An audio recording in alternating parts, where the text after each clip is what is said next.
はい、こんにちは、翔です。今日はですね、台湾の新北市というところに来ています。今回なんでここに来たかって言ったら、ちょっと今台湾の開発がめちゃくちゃすごくて、タワマンがめちゃくちゃ乱立してるんですよ。でそれをちょっと見て、台湾今結構バブル状態って言われてて、それをちょっと見ていこうかなと思います。で今ここ後ろを見てもらっても分かるんですけど、今台湾マジですっごい開発してるんですよ。街中もうこういうクレーン車みたいなのがいっぱい立って、もうここでもすでにもう1、2、3、4つぐらいもう開発してるんですけど、今回行く新北市っていうところは基本的に台北市が台湾の首都なんで、観光とかで来る人はみんな台北市に大体行くと思うんですけど、今回行く新北市っていうのは、台北市の隣の市、新北市っていうのは台北市を囲むように市ができてます。でこの新北市の人口は400万人で、台湾の首都台北は実は台湾の中で第4の都市なんですね。で1番が新北市で、2番目が台中市、3番目が高雄市で、4番目が台北市になります。で台北市の人口はだいたい250万人ぐらいって言われてます。台湾の中で一番人口が多い市に今から行きます。台湾の大きさは実は日本の九州とほぼ同じぐらいの大きさで、人口は2300万人ぐらいいます。今から行く新北市の中の板橋区っていうところに行くんですよ。日本の板橋区とは違って台湾の新北市の板橋区っていうところに行くんですけど、その区には55万人の人が住んでるんですけど、人口密度が1キロ平方メートルあたり2万2000人っていう、もうやばいぐらい、他の区とかと調べたら分かると思うんですけど、もうかなり人口密度が密集している区になります。で今回なんでここから始めたかって言ったら、川を挟んで向こう側に新北市の板橋区があるんで、こっちをちょっと見ていただきたいんですよ。ちょっとこれ見てください。これ見たら分かると思うんですけど、もうタワマンがもうぎっしり詰まってるんですよ。でもタワマン50棟以上建ってて、あっちの右奥の方とか見ていただいたら分かるんですけど、まだ建設してるんですね。今後10年以内にさらに10本から20本ぐらいタワマンが建設されるって言われてます。今このめちゃくちゃタワマンが乱立しているこの市が今どんな感じなのか、ちょっと具体的に見に行きたいと思います。この橋の上から見ても分かるんですけども、密集具合がすごいんですよね。この板橋区っていうのは台北からのアクセスもすごく良くて、橋1本通れば台北市に行けるっていう好立地で、新北市の中では一番台北市に近い区です。この台北市と新北市をつなぐ、ここの川があるんですけど、この川は、淡水川っていう、大きな川から出てる支流なんですけど、その淡水川の上流には淡水ラオジェっていう有名な観光地があったりします。で今からね、あの橋を渡って新北市の方に向かっていきたいと思います。先にちょっと台北101が見えるんですけど、ズームしたら見えるかどうかな、ちょっと行ってみたいと思います。日本と関係が深い台湾で今何が起こっているのか、実際に現地に行ってその現状を確認してみたいと思います。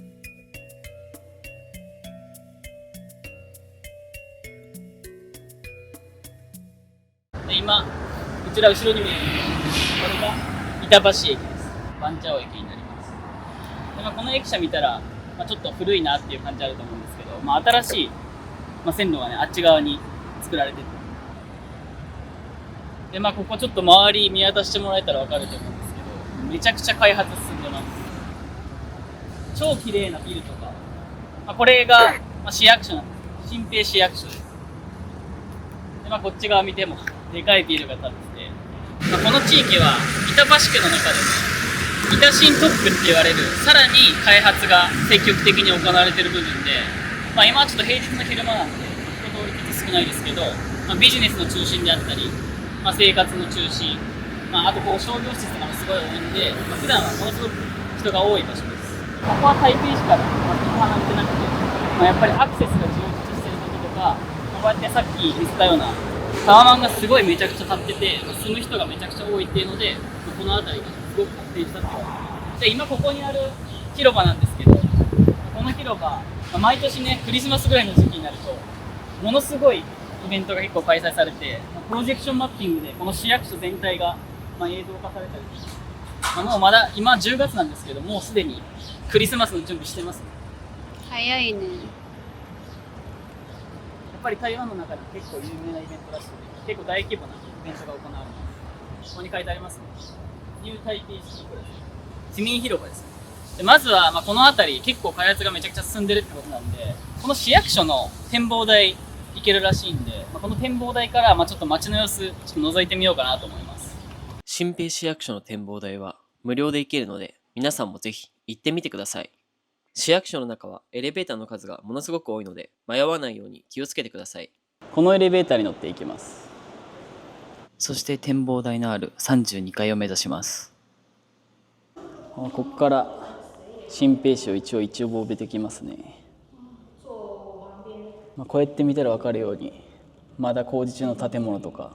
結構高いタワマンとかいっぱい建ってますね。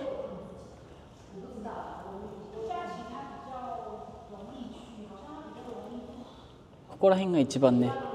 タワマンが集結しとる地区らしいんだけど、あそこら辺とかすごいいっぱいタワマン建ってますね。やっぱりこういった背景には、台湾はやっぱり日本の九州ぐらいの大きさしかなくて、人口密度がめちゃくちゃ高いんで、こういった限られた土地の中にたくさんの建物が建てる必要があって、こうやって高層のマンションがたくさん作られるっていう背景があります。でこの目の前にあるバカでかいタワーあるじゃないですか。これはメガタワーって言って、50階建てのオフィスビルですね。これが一応新平市の中で一番高いビルになります。この市役所の展望台の高さも結構高いんですけど、こいつは高さ220メートルぐらいあるんで、結構高いですね。今は平日なので中でお仕事してる人がたくさん見えますね。で後からあそこも行こうと思ってるんですけど、この左下に見える、メガシティっていう場所なんですけど、ここが、商業施設とか住居が一緒になった、大きい商業施設っていうことで、ちょっと中の方ちょっと後から覗いていこうと思います。こっちになんかレゴがある。かわいいね。これ市役所かな。クリスマスの時はこんな感じになるよっていう。今日はね若干ちょっと曇りであんまり天気良くないんですけど、こんな感じで街を一望できますと、あそこのメガシティの隣のタワマンプールついてますね。やっぱり新平市のタワマンとかって結構こういう施設とか充実してるらしくて、中にジムだったりとか、日本のタワマンもそうですけど、プールとか結構こういう施設が充実してるらしいですね。で下層階によく商業施設が入ってるっていうのも台湾のタワマンの特徴になりますね。でこれもちょっと注目して見てほしいんですけど、これ駅の反対側を今こう高いところから見てるんですけど、かなり低層の建物たくさんあるじゃないですか。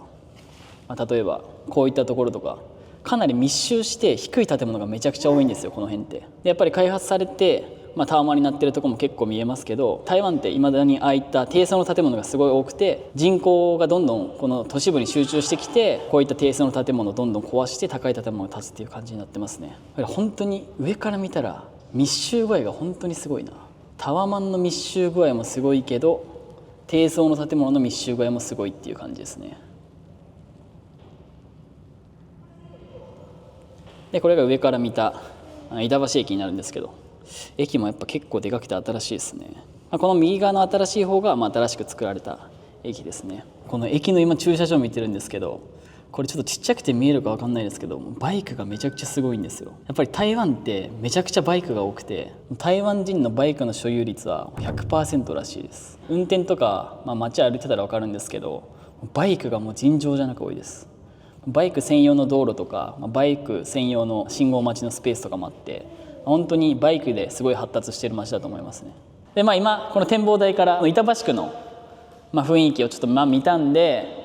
ちょっと今から下に降りて商業施設とかホテルが一緒になったメガシティの方とか、タワマンがすごいいっぱい建ってるところがあるんで、そこの隙間とかをちょっと入っていきたいと思うので行ってみたいと思います。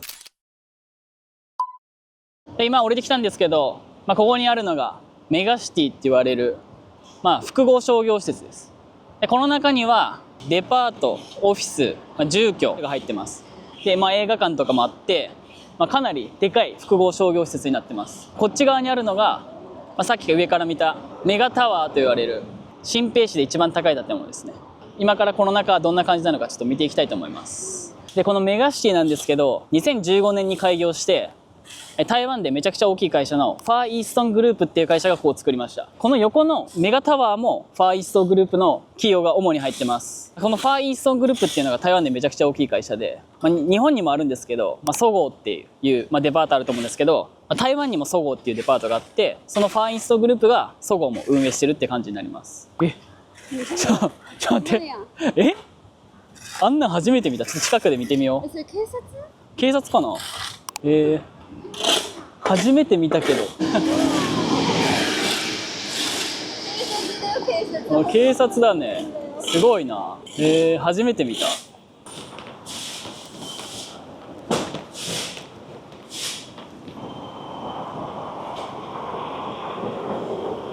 今からこの遊歩道を通ってこれ入ってこうと思うんですけど、めちゃくちゃでかいでかすぎで、こっちの左側が、おそらく住居エリアで、右側が、商業エリアになると思うんで、商業エリアの方をちょっと覗いていこうと思います。これエスカレーター止まっとるんかな。入ったら動く？使えないんかな。あ、本当だ。なんでエスカレーター止まってるんだろう。でもさ、俺思ったけどさ、なんか平日にしては人少なすぎん？そんなこともないんかな。台北の、新一区って言われる場所あるんですけど、そこは、台北101とかある場所で、デパートとかめっちゃたくさんあるんですけど、なんか平日でもめっちゃ人いっぱいおるんですけど、なんかこことか結構割と空いてて逆に穴場かもしれないですね。2015年開業だから、9年ぐらい経ったんか。新 E の台北101の近くのデパート行くよりは、なんか買いたいもんあるんやったらこういうとこ来て買い物した方がいいかも。デパートの中身は、日本にあるようなお店も結構多いし、海外のブランドとかも結構多いって感じかな。特に普通のデパートだね。今1階に来たんですけど、1階はやっぱり全世界共通で化粧品が売ってると。やっぱ1階は人多いな。今セール中でめちゃくちゃ人がいっぱいいました。ちゃんと。ちなみに台湾のエスカレーターは右寄りです。日本の関西と一緒です。で、ここの地下には有名な小籠包のお店ディンタイフンありますね。もう観光地のディンタイフン行こうとしたらもう人やばすぎるんで、もしかしたらここめちゃくちゃ穴場かもしれないですね。ちゃんとここにあと何分待ちますとか書いてますね。でこうやって見てもやっぱ人多いね。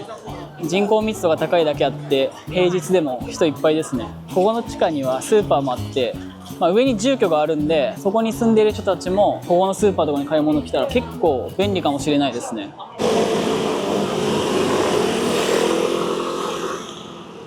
じゃあ今ちょっとこのメガシティを見てきたんで、ちょっとタワマンの方ちょっと行きたいと思います。今こうやって周り見渡すだけでもタワマンの数やっぱめちゃくちゃ多いですね。でここにもタワマンありますし、今こことか見たら分かるんですけど、今これ古い建物潰して新しいタワマン建てようとしてますね。で今あそこやっぱり新しいタワマン作ってますね。ちょっと奥見たら分かると思うんですけど、あそこめっちゃ古いじゃないですか。やっぱりああいう古い建物を潰して、ちょっとこの左側見たら分かるんですけど、新品のビルだったりとか、こういうのが今作られてるっていう現状がありますね。で今回、タワマンめっちゃ密集してるとこ行きたいなと思って見つけたんがここなんですよ。こっち側見てもらったら分かるんですけど、こうめちゃくちゃタワマンここ乱立してるんで、ここの隙間ちょっと塗ってちょっといろいろお話ししていきたいと思います。で今これさっきの建設現場見たんですけど、これ日本の会社も入ってますね。日本大成建設と台湾の会社かなが、一緒に開発しとるっていう感じかもしれないですね。冒頭でも話した通り、今台湾ってめちゃくちゃバブルって言われてるんですけど、それがなんでかって言ったら、2000年代初頭から現在にかけて台湾の家賃が2倍から3倍になってて、で分譲住宅の価格が3倍から4倍に跳ね上がってるんですよ。でこれ日本と比べてみたんですけど、日本ってバブル期の時代は家賃とか分譲住宅の価格っていうのがものすごく上がったんですけど、これ日本で見てみたら2000年代初頭から現在までって家賃がだいたい 1.2 倍とかから 1.5 倍ぐらいしか上がってないんですよ。それと比較して台湾は家賃が2倍から3倍で、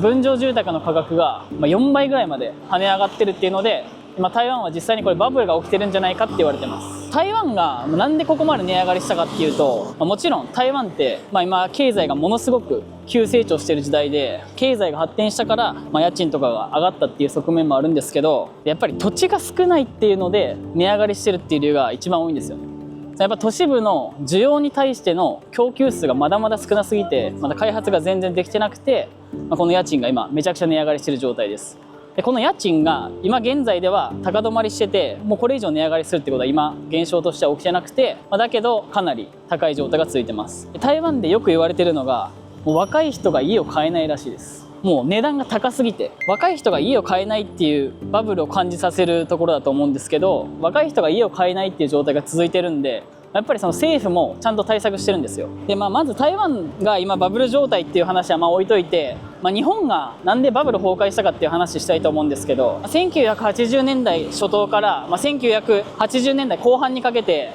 日本ってものすごく土地の値段とか建物の値段ものすごく上がったんですよ、急激に。その急激に上がりすぎたのを、政府が対策しようと思って1989年に、政策金利っていう、金利ですね、その国の金利を引き上げたんですよ。で、もともと土地とか建物の価格がものすごく上がっている時は投資家だったりとか、個人の人たちとか企業とかが建物とか土地とかをめちゃくちゃ買いまくってたんですけど、日本の場合ってそこまで需要がなかったんです。需要がないのにどんどん価格が上がっていくから、どんどん土地とか建物買いまくれって言って買いまくっていった結果、その日本銀行が政策金利を1989年に引き上げたことによって誰も土地とか建物買わなくなって、結局値段が思いっきり暴落してしまったっていうのがバブル崩壊の始まりです。今これ台湾で起きてる現象っていうのは実需を伴ってるんですよ。実際に需要がある中で建物がどんどん作られていってる。住みたい人が多いので、この台北とか新北っていうのは。でやっぱり台北市の家賃もこの新北市と同様にめちゃくちゃ値上がりしてて、3倍から4倍とかなってるんですけど、まだその台北市とかに比べたらこの新北市の家賃はまだ若干低いです。台北市の家賃が高すぎるがあまり、この周りの新北市にみんな住もうっていうことになって、新北市がものすごく今開発されている現状があります。でこの新北市のタワマンめちゃくちゃたくさん作られてるんですけど、家賃とか分譲住宅の価格っていうのは一応こんだけ開発してるのもあって、一応今現在高止まりしてます。これ以上は上がってないし下がってもない状態です。なんで一応ここが適正な値段じゃないかとも言われてますけど、2000年代初頭から比べて急に分譲価格が3倍とか4倍になったりとか、家賃が2倍とか3倍になるっていう現状を見たら、実際にバブルが崩壊してもおかしくないんじゃないかって考える人も実際にいるみたいです。